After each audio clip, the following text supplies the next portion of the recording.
Dentro de la arquitectura jurídica de Guatemala encontramos una ley que, se eleva por encima de todas las demás. No estamos hablando de una norma ordinaria, sino del pilar procesal supremo para la defensa del orden constitucional, la Ley de Amparo, Exhibición Personal y de Constitucionalidad. Vamos a desglosar por qué es una pieza tan absolutamente fundamental. Para este análisis vamos a estructurar nuestro recorrido en 5 módulos. Primero, sentaremos las bases, los fundamentos y principios de esta ley. Luego nos adentraremos en sus 3 grandes garantías: el amparo, la exhibición personal y el control de constitucionalidad. Y finalmente cerraremos con una reflexión sobre su impacto real en la supremacía de la Constitución. Bien, para entender de verdad el alcance de esta ley, lo primero es comprender su estatus. Es único. No se trata solo de lo que dice la norma, sino de los principios que guían su aplicación. Y ojo, no son meras formalidades, son las reglas del juego que garantizan su efectividad. Vamos a profundizar un poco en esto. Se le llama ley constitucional. ¿Pero qué significa eso en la práctica? Pues significa que su origen no está en el Congreso ordinario, sino en el mismo poder que creó la Constitución. Esto, jerárquicamente, la sitúa en un plano superior por encima de cualquier otra ley. La convierte, de facto, en el instrumento procesal definitivo para la defensa constitucional. Y lo que hace a esta ley tan sumamente ágil son sus principios. Fijaos. Todos los días y horas son hábiles. Esto de entrada fulmina la burocracia y las demoras. El impulso de oficio obliga al tribunal a actuar, a mover el caso. No puede simplemente sentarse a esperar. Y quizá el más relevante de todos, el principio pro persona, el de interpretación extensiva. ¿Qué quiere decir? Que ante la duda la ley siempre se va a interpretar de la forma que más proteja y más favorezca los derechos de la persona. Pasemos ahora a la primera gran garantía, el amparo. Si tuviéramos que definirlo en una frase, diríamos que es el escudo que la Constitución le entrega a cada persona para defenderse de los actos arbitrarios del poder. Es que el amparo no es una herramienta meramente reactiva. Su verdadero poder reside en su dualidad. Por un lado, es preventivo, puede detener una amenaza a un derecho incluso antes de que el daño se produzca, y por otro lado, es reparador. Si el derecho ya ha sido violado, busca restituirlo y restaurar el orden. Funciona como un muro de contención y al mismo tiempo como un mecanismo de restauración. La ley aquí es muy inteligente. Utiliza un sistema que llamamos de numerus apertus. Esto significa que su alcance es abierto. No hay una lista cerrada de supuestos. Prácticamente cualquier acto de autoridad puede ser revisado. Por ejemplo, que una autoridad ignora una petición y no resuelve en el plazo que marca la ley, procede el amparo. Que un funcionario se excede en sus funciones, procede el amparo. Incluso si una ley, al ser aplicada a un caso concreto, resulta violatoria de un derecho, también procede. Y con esto llegamos a una de sus herramientas más potentes, el amparo provisional. Es, por así decirlo, la medida de emergencia del sistema. Si el tribunal detecta un riesgo grave, un daño irreparable, pensemos en un peligro para la vida, o si el acto es a todas luces ilegal, está obligado a suspenderlo de inmediato. Es la respuesta urgente del sistema para frenar el golpe antes de que sea demasiado tarde. Pasemos ahora a la exhibición personal.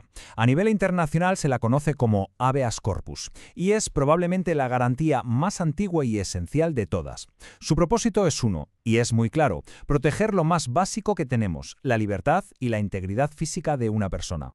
Este número lo es todo. 24 horas. Ese es el plazo máximo, innegociable e improrrogable que tiene cualquier autoridad para presentar a una persona detenida ante un juez, desde el momento en que se solicita. Ni un minuto más, no hay excusas, no hay excepciones.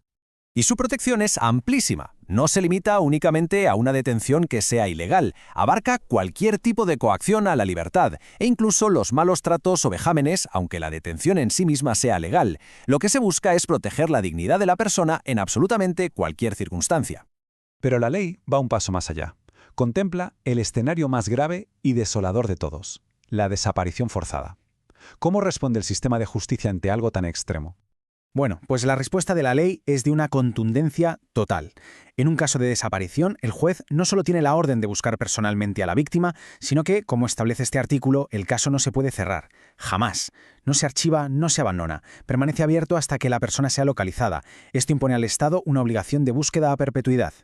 Y esto nos lleva directamente al control de constitucionalidad. Este es el mecanismo de cierre del sistema, la herramienta definitiva que asegura que ninguna ley, ningún reglamento pueda jamás contradecir a la Constitución, consolidando así su supremacía. El control de constitucionalidad funciona por 2 vías distintas. Por un lado tenemos la inconstitucionalidad en casos concretos. Lo que se busca aquí es que una ley no se aplica a una persona en un juicio particular. El efecto, por tanto, es inter partes, es decir, solo para los implicados en ese caso. Pero la vía más potente, sin duda, es la de carácter general.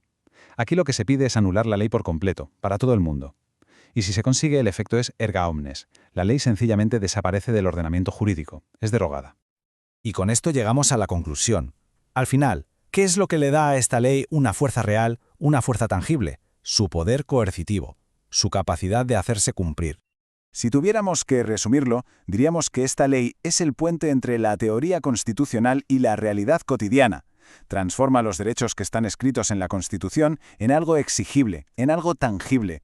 Su misión es asegurar que el Estado de Derecho no sea solo una aspiración, sino una práctica diaria y efectiva. Esta cita nos revela los verdaderos dientes de la ley. Si un funcionario público ignora una orden de un tribunal de amparo, la consecuencia es automática e inmediata. Al día siguiente de que venza el plazo que se le dio, queda destituido ipso facto. No hay un nuevo juicio, no hay un proceso disciplinario, es una consecuencia directa, fulminante, que demuestra la tremenda seriedad del mandato constitucional. Y para cerrar este análisis, me gustaría dejar una pregunta en el aire. La ley de amparo es, sin duda, una pieza de una sofisticación técnica impresionante, pero su verdadero valor no se mide en el papel, se mide en los tribunales y en la realidad social. Y esto nos obliga a preguntarnos, ¿dónde reside la verdadera eficacia de una ley? ¿En la elegancia de su redacción, en la perfección de su texto, o más bien en la voluntad y el rigor para aplicarla sin concesiones? La respuesta, en la práctica, es lo que define la salud de un Estado de Derecho.